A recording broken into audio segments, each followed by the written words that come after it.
Hello, students. We have read two chapters of our section 1 and now we reach to section 2. In section 2, we have two chapters. First is the making of a global world, and the second is about the age of industrialization. But, students, in section 2, you have to prepare any one chapter. You can prepare any one of both of these chapters. So, we are preparing the making of global world, this chapter 3. Okay, so let's start this chapter. Today we will do just the introduction part of this chapter. So, what do you mean by global? The world, you can understand the meaning of world, but what is this world global? World means the universe, the our world, our earth. Okay, now global means that by this word, an picture of a globe comes to our mind directly. So global means the world era, जितने भी states हैं, जितने भी Nations हैं, वो पूरे globe पे एक दूसरे से इंटरलिंक्ड हो रहे हैं और इंटरलिंक्ड होने के साथ एक नया ग्लोबल वर्ल्ड बन रहा है. ओके, तो ये ग्लोबल वर्ल्ड कैसे बना, कैसे हमारी दुनिया से, हम पूरे ग्लोब से इंटरकनेक्ट होके हम लोगों ने रिलेशंस एस्टेब्लिश किए. आज हम देखते हैं कि इंटरनेशनल वर्ल्ड में ट्रेडिंग होती है. जैसे रिसेंटली हम देखेंगे तो राफेल हम लोगों ने मंगवाए हैं इंडिया में. तो ये पूरे ग्लोब पे हम इंटरलिंक कनेक्शंस कनेक्ट करके ट्रेड कर रहे हैं, बिजनेस पर्पस से, ट्रैवल पर्पस से. तो वो कैसे बना है, अभी ही मॉडर्नाइजेशन के बाद होने लगा या पहले भी होता था, इन सब चीज़ों के बारे में हम इस चैप्टर में पढ़ने वाले हैं. The pre modern world. Students, हम लोग बोलते हैं हम लोग मॉडर्न वर्ल्ड में रह रहे हैं, तो क्या पहले मॉडर्न वर्ल्ड नहीं था?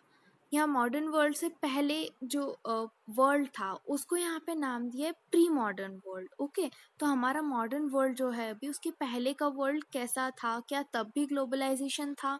क्या तब भी लोग एक नेशन से दूसरे नेशन पे ग्लोबल प्लेटफॉर्म पे एक दूसरे से इंटरकनेक्ट होते थे, और होते थे तो किन वजहों के कारण होते थे, वो पढ़ेंगे.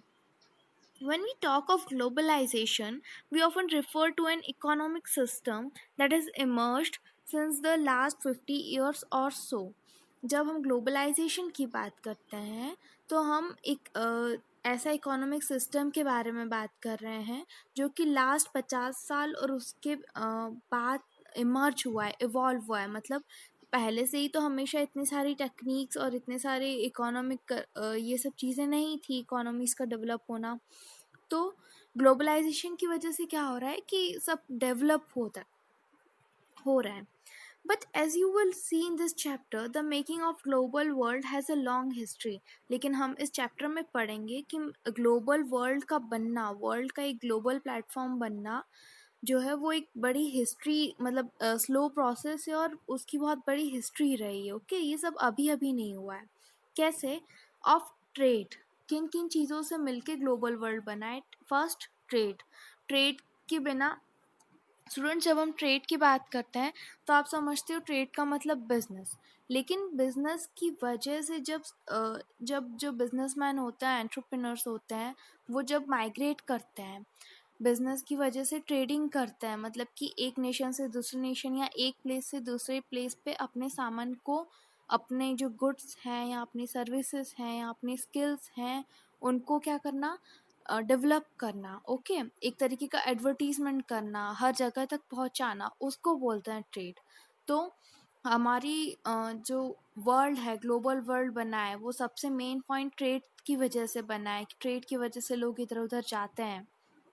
Second, of migration. Migration means क्या? लोगों का मूवमेंट एक एक प्लेस से दूसरी प्लेस पे.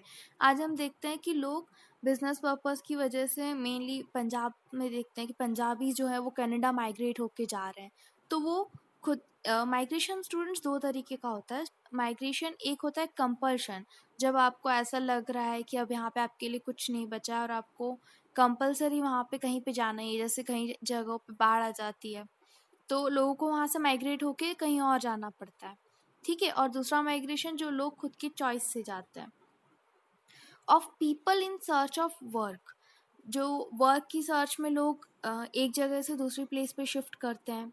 The movement of capital, capital का मूवमेंट एंड मच एल्स।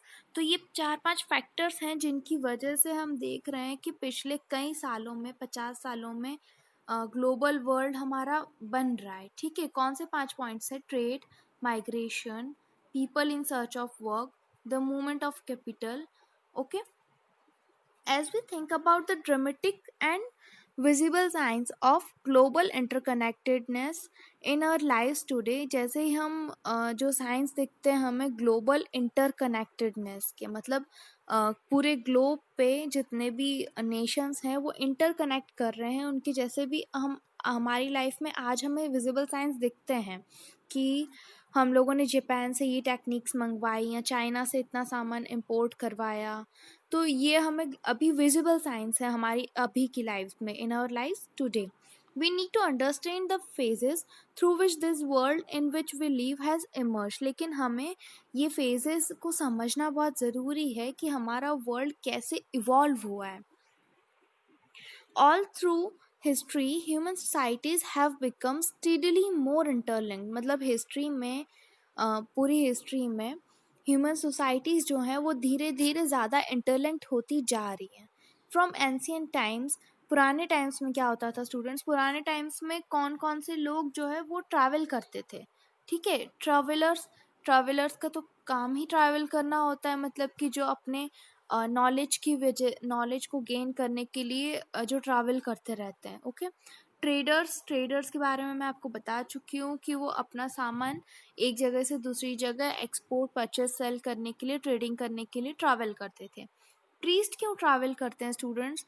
हम लोग देखते हैं अभी हमारी लाइफ में हम देखते हैं कि बहुत सारे प्रीस्ट जो होते हैं वो अपना ज्ञान, अपना रिलीजियन, अपने उपदेश बोल सकते हैं। बहुत सारे धर्म के जो प्रीस्ट होते हैं वो अपने उपदेश देने के लिए अलग अलग जगह पे जाते हैं और वहाँ पे उपदेश देते हैं। तो वो अपना नॉलेज पहुँचाना चाहते हैं कई जगह तक, कई लोगों तक, और जितना ग्लोबल प्लेटफॉर्म पे। तो प्रीस्ट भी उस टाइम पे क्या करते थे? ट्रेवल करते थे। एंड पिलग्रिम्स, पिलग्रिम्स क्या होता है स्टूडेंट्स? कि जो लोग तीर्थ करने के लिए जाते हैं, जैसे कि हम ऐसा बोल सकते हैं कि यहाँ पे अगर अगर किसी दूसरे नेशन में जैनिज्म का कोई फॉलोअर है और हमारे इंडिया में जैन टेम्पल्स हैं, तो वो यहाँ पे तीर्थ के लिए आ रहे हैं। तो पिलग्रिम्स भी ट्रैवल करते थे, ट्रैवल्ड वास्ट डिस्टेंसेस, बहुत बड़ी बड़ी डिस्टेंसेस को ट्रैवल करते थे। किस चीज़ के लिए? फॉर नॉलेज, नॉलेज गेन करने के लिए और एक जगह से दूसरी जगह ट्रांसपोर्ट करने के लिए। दूसरा, अपॉर्चुनिटी, नई अपॉर्चुनिटी देखते हैं स्टूडेंट्स। जो ट्रेडर्स होते हैं वो अपॉर्चुनिटीज़ लेके चलते हैं कि अगर हमें ट्रेडिंग के लिए किसी को हमारा सामान अच्छा लग गया तो ट्रेडिंग के लिए उनके लिए एक अच्छी अपॉर्चुनिटी होती है। एंड स्पिरिचुअल फुलफिलमेंट, पिलग्रिम्स जो होते हैं वो स्पिरिचुअल फुलफिलमेंट के लिए ट्रेवल करते हैं। वो अगर अपने गॉड के मेन प्लेस पे जाते हैं तो उनको स्पिरिचुअल फुलफिलमेंट मिलता है। और to escape persecution, persecution means what students? Persecution means सज़ा। अगर पुराने ज़माने में हम देखते थे कि राजा वगैरह किसी को अगर सज़ा देते हैं तो वो क्या करते हैं? अपनी सज़ा से बचने के लिए माइग्रेट कर जाते हैं। ओके, द कैरीड गुड्स, वो जब वो जाते हैं, एस्केप करते हैं, तो अपने साथ साथ क्या क्या लेके जाते हैं जो ट्रैवल करते हैं लोग?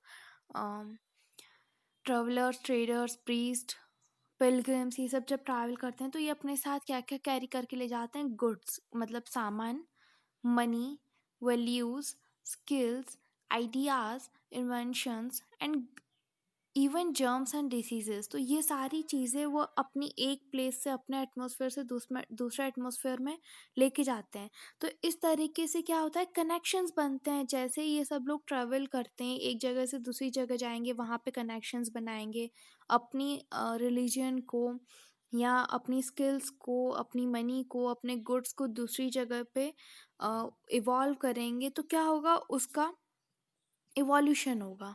तो इस तरीके से इंटरकनेक्शंस जो हैं उनसे ग्लोबलाइजेशन होता है। As early as 3000 before Christ era, an active coastal trade linked the Indus Valley civilization with the present day West Asia। मतलब कि अगर हम ट्रेसेस देखें इन चीज़ों की कि सच में क्या इधर से मतलब एक जगह से दूसरी जगह पे ऐसे ट्रेडिंग होती थी, तो 3000 बिफोर क्रिस्ट एरा में हमको अभी ट्रेसेस मिले कि इंडस वैली सिविलाइजेशन जो है, इंडस वैली, इंडस एक रिवर है स्टूडेंट्स। तो इंडस वैली की जो उस रिवर के पास में रहने वाले जो लोग होते हैं उनको इंडस वैली सिविलाइजेशंस बोलते हैं। तो वो कोस्टल ट्रेड करते थे, सी ट्रेड करते थे with present day West Asia. तो उनके वहाँ पे ट्रेसेस मिले हैं जो प्रेजेंट डे में हम वेस्ट एशिया बोलते हैं, वहाँ से ट्रेसेस मिले। For more than a millennia, मतलब एक मिलेनिया से भी ऊपर कॉरीज, पहले स्टूडेंट्स कॉरी चलती थी। द हिंदी कॉरी और seashells used as a form of currency. Cowries क्या होता था, एक करेंसी होती थी हमारी हिंदूज की। From the Maldives found their way to China and East Africa, मतलब वो मालदीव से चाइना और ईस्ट अफ्रीका में कॉरीज के कुछ ट्रेसेस मिले हैं, ठीक है, कितने, more than a millennia. A long distance spread of disease carrying germs may be traced far back as 7th century। 7th century में हमें long distance disease carrying germs के भी traces मिले हैं। By the 13th century it had become an unmistakable link, मतलब कि 13th century से एक 13th century के बाद से एक ऐसी एक unmistakable link बन गई है ग्लोबलाइजेशन, मतलब कि कोई मिस्टेक नहीं है, बहुत बड़ी अपॉर्चुनिटी है। ओके, नेक्स्ट टॉपिक है silk routes link the world. Silk routes ने कैसे वर्ल्ड को लिंक किया ये हम नेक्स्ट वीडियो में पढ़ेंगे। तो कीप स्टडिंग।